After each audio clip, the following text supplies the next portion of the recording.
alongside Kevin Harlan, his Monday night partner on Westwood One, the Hall of Fame quarterback, Kurt Warner. And we'd been angling to get Kurt on the show for quite a while. Really excited to finally have that happen here on After Hours.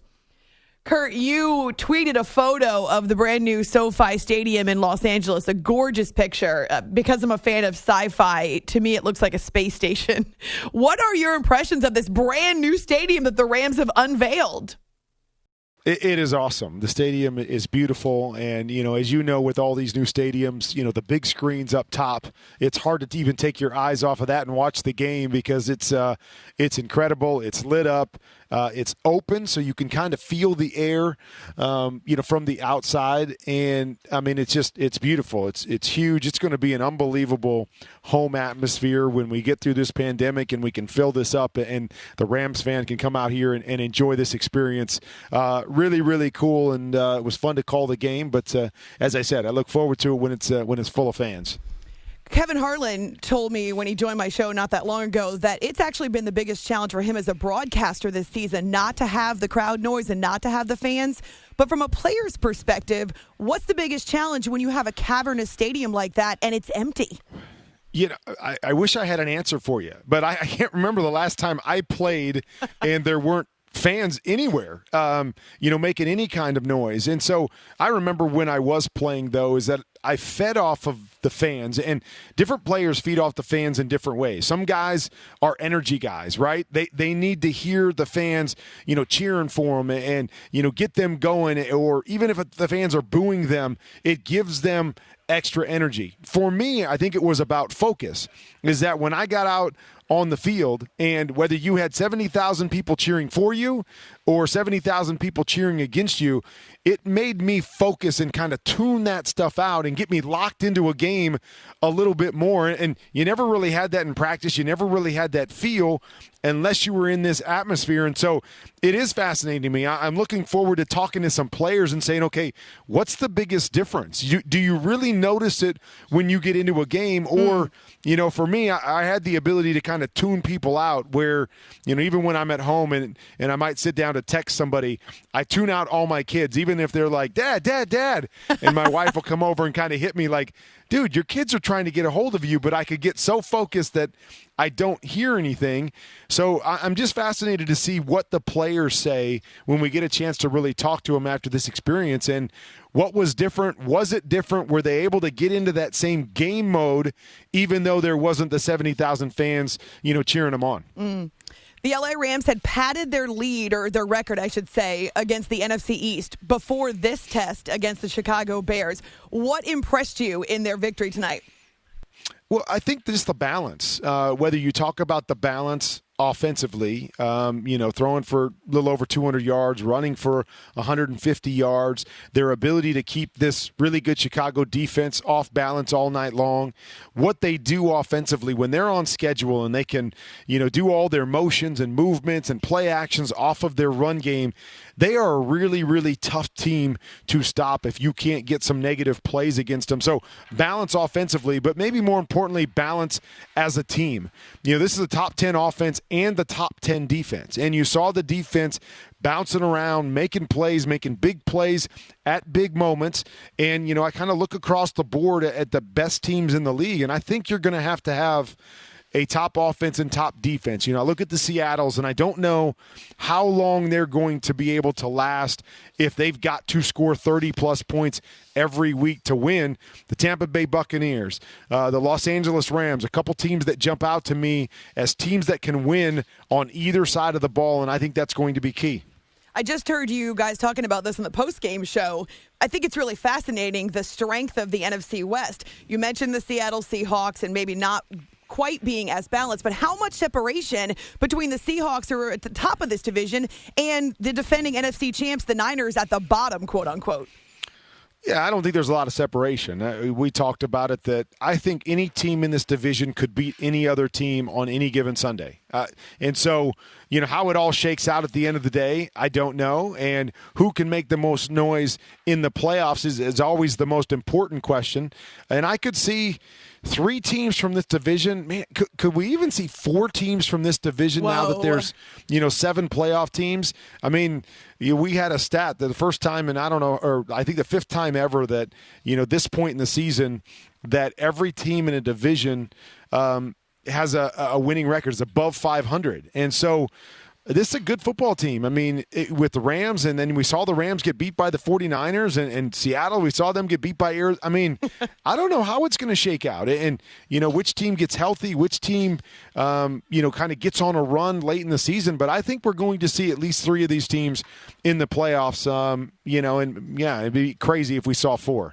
Let's hope they don't completely beat each other up. We're spending a few minutes with Kurt Warner, who's a 2-time NFL MVP and, of course, a Super Bowl champ, a Hall of Famer. Fresh off Monday Night Football on Westwood One Radio. It's After Hours here on CBS Sports Radio. Let's go flip side now. The Chicago Bears exposed, of course, that offense has kind of been doing just enough. We know the defense is really good, but how in the world do you jumpstart that offense?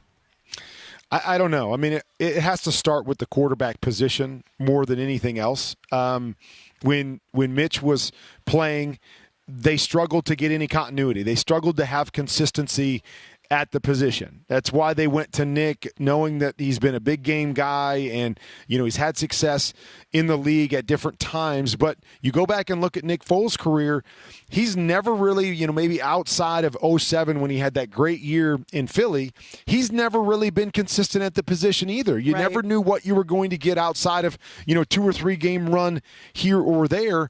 And we're seeing that show up again. There's no efficiency. There's nothing that I look at and say, oh, they're going to do this every week, and that's what they can hang their hat on. I don't see it with the Bears. Even though I believe they've got some really talented players, especially at the skill positions, I don't know what they do. I don't know what they're good at, and it starts at the quarterback position, is that Nick Foles hasn't shown me that, hey, he can come out and at least give me something every time out. He takes too many chances with the football. And you think back to their team, I mean, they've won 3 games coming back from double digits, I believe. The Lions game, the Falcons game, the Bucs game. Yep. And it's just not a formula to win. They've got to figure out some kind of formula offensively, but I'm really not sure what it is. It's After Hours with Amy Lawrence here on CBS Sports Radio. Spending a few minutes now with the Hall of Fame quarterback Kurt Warner. And let's talk about the incredible crop of young stud quarterbacks in the NFL right now. We can find them sprinkled throughout the league in seemingly every division, whether it's a Justin Herbert, who is already kind of attracting a lot of attention as a rookie, or maybe a Patrick Mahomes, who really took over after a year of sitting on the bench behind Alex Smith. How would you describe this group that is taking over the position of quarterback in the NFL right now, Kurt? I would describe them as being more of dual threat quarterbacks. For a long time, we thought that there was one way to play this position. And if you were going to win championships, you had to be a pocket passer, and you had to be a guy that could make plays from the pocket consistently. Now, I still believe you have to do that come playoff time. People are going to force you to have to beat them that way.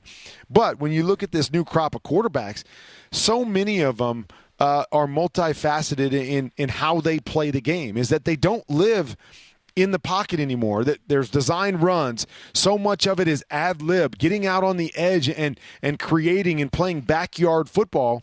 And, it's going to be interesting to see. Yet I know that can win in the regular season. And I know that can win, when you're playing teams that aren't the best teams in the league. The question is, can that win come playoff time? Lamar Jackson, we know what he did last year. He has struggled in the playoffs when teams have forced him to play away from his strength. And that's how I look at these young quarterbacks. Dynamic, fun to watch on a week-to-week basis. But which one is going to be the guy that can win a championship or compete for a championship playing that way, or can separate themselves and take that next step like a Patrick Mahomes? What's made him so good is, yes, he's good with the no-look passes and the stuff he does when things break up, fall apart in front of him. But really where he's good is he can separate himself by what he does in the pocket. These young quarterbacks aren't developed like that quite yet. Right. And I'm waiting to see who's going to be that next guy or that first guy or the first couple guys that can show us they can be dynamic, but more importantly, they can be consistent inside the pocket. Well, your career was was atypical, of course. It was unconventional. But how long do you think it does take a young quarterback with so much on his plate to get comfy with the system, with the voice, with his receivers, just in general with the NFL? Well, I think it takes a while, first of all. But the other part that always interests me, and again, I wasn't an athletic quarterback, so I had to learn how to play in the pocket if I was going to be successful. The thing that interests me is that these guys are getting more and more talented. You know, the more talented players are playing quarterback, something we didn't see a couple decades ago. And so they get farther and farther because they're such good athletes without truly having to learn how to play inside the pocket. And so to think you can play at this level, Colin Kaepernick jumps out at me. A guy that was such a great athlete. He took his team to the Super Bowl and never really fully understood or learned how to play the position from inside the pocket. And so the question really becomes, these guys are so used to falling back on their talent. How much does that limit them from truly getting stuck in the pocket and learning how to play inside the pocket and add that to what they can do outside the pocket? You know, can they get to that level? Because I've seen some guys, you know, Deshaun Watson's a great example. He has had tremendous success. I mean, historic success in what he's done in his early career. But he's still not learning how to play inside the pocket and on schedule. And so I'm waiting to see, is his whole career going to be more ad-lib, more creative, you know, more special plays, but never learning how to, I always call it, make the layups. See what he's supposed to see, make the throws that he's supposed to make, the throws you have to make if you're going to advance in the playoffs and move on when you're playing against good teams. And I'm waiting to see that with a number of guys. You know, Kyler Murray's another one. Great success early in his career, hasn't learned how to play inside the pocket yet. Will that come? Will there come a time that they learn that? Or are they going to try to survive their whole career being more of an athletic, ad-lib type quarterback? Again, that's what I'm fascinated to see in the next 10 years with all these talented quarterbacks we have, is what their careers look like when it's all said and done.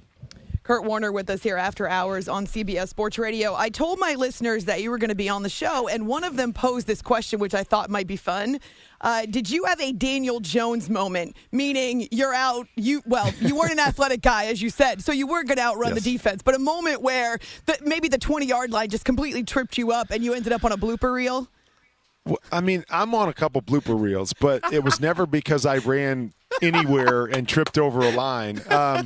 But there are a couple, and my kids always let me know about them. And so one was, I was playing against the Indianapolis Colts, and we were going for it on fourth down because we were down late in the game. And so on fourth down, some pressure came quickly. And so I had to kind of run backwards, and I was trying to weave my way around so I could just get a throw up into the end zone. And I ended up taking a 28-yard sack. You're getting tripped up as I was trying to make a move, and a 28-yard sack. And so that's one that my kids always put on the blooper reel. Like, Dad, you took a 28-yard sack. A couple weeks ago, somebody posted something that Joe Flacco took a 28-yard sack. And I automatically sent it to my kids because I wasn't sure how long mine was. And I'm like, hey, I think Joe Flacco beat me. And they're like, no, Dad, yours was 28 yards also. So I do have a number of bloopers like that. But at least Daniel Jones ran 80 yards first. I mean, he ran 80 yards before he tripped. He can at least tell his grandkids that. Like, how many quarterbacks get an 80-yard run in their career? See, I don't have that. I lost 28 yards, and that's what's on my highlight reel. You mentioned your kids, and obviously you're on your Twitter a lot talking about your sons that play football. What did it mean to you and to your family to see the Big Ten return this past weekend with your son at Nebraska?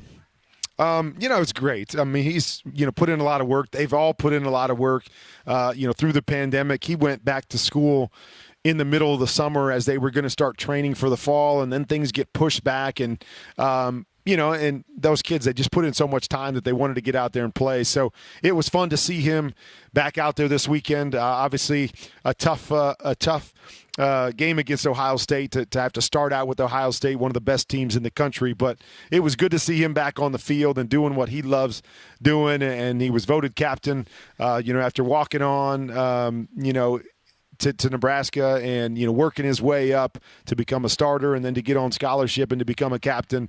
Really, really proud of him, and it's really fun to see him out there playing and doing, like I said, what he loves to do. And so not a good start, but hopefully the season will get better. But it is good to see college football, and it's good to see the NFL. I mean, you wondered how far we were going to make it to be in Week 7 and going strong. I mean, it's just I'm glad that we're getting back to normal and we're working through some of the issues that we have with with everything going on in our country. Sure. Do they ask you for advice, or do they listen to your advice about football? No, they don't. I always make myself available. I don't ever want to be that dad that kind of, steps in and says, hey, let me help you with this. But I do always make myself available, not just to, my kids' schools, but to a lot of other schools. And, up to this point, we haven't had a lot of conversations about it, which, is probably cool with my son as well. But I'm always available and looking to help any program and any coach if there's a way that I can do that. All right, so before we let you go, we have something we want you to hear, and this might be my favorite moment of Monday Night Football on Westwood One of all time. Kurt, listen. Southern Recipe small batch pork rinds are the keto-friendly snack that's as bold as you are. Be big, be bold, be adventurous. Visit porkrinds.com. Kurt used to be the voice of those pork rinds, but then Amy Lawrence of CBS Radio took your job. Well, Amy's great. But she is. And I was visiting with her last. She tracked me. I'd left New England and worked my way to Dallas last night, and it was about midnight, and the phone rings, and she says, "Will you come on and visit my show?" I said, "Yeah." And I said, "What's the deal about taking money out of my guy's pocket there for the pork rinds commercial?" She's better at it than I am. So I hate to admit it, but she is. I know. I hate to admit it too, but the truth is the truth. And all right. Okay, so we heard that. I nearly drove off the road when I was listening to you and Kevin. I'm screaming in my car because I'm so excited. But I do want to officially apologize for taking the $5 out of your pocket, Kurt Warner. There is no need to apologize whatsoever. The truth is the truth. Like I said, you are better at it than I am. I got to get better at my voiceovers like Kevin. So but we have a lot of fun here on our broadcast. I love doing this with Kevin. It's one of my favorite gigs to come out here every Monday night and call these games and have a little bit of fun. But I'm glad you had the gig. You do a great job with it. So hold on to that thing. Otherwise, I'm going to try to steal it back at some point. All right, we'll lob it back and forth like it's a football. I enjoy listening to you guys because you have fun. And there are times like late in this game between the Rams and the Bears where he describes the situation as dire, and you just don't have anything to say except to laugh, which is... right. Well, you know how colorful he is with so many different things. And so, sometimes you got a witty comeback and other times you do. You just kind of shake. Did he really just say that? and you just let it go. But again, it's at the end of the day, I think we always have to remember it's a game and we should have fun covering it. We should have fun playing it. And we definitely do that on Monday nights. And so I'm thankful to be a part of Westwood One and what we're doing. You can find Kurt on Twitter at Kurt13Warner, two-time NFL MVP, of course, a Super Bowl champ, a husband, a dad, and Westwood One color commentator on Monday Night Football. Kurt, I really appreciate the time. Thank you so much for hanging out with us. You bet, Amy, anytime.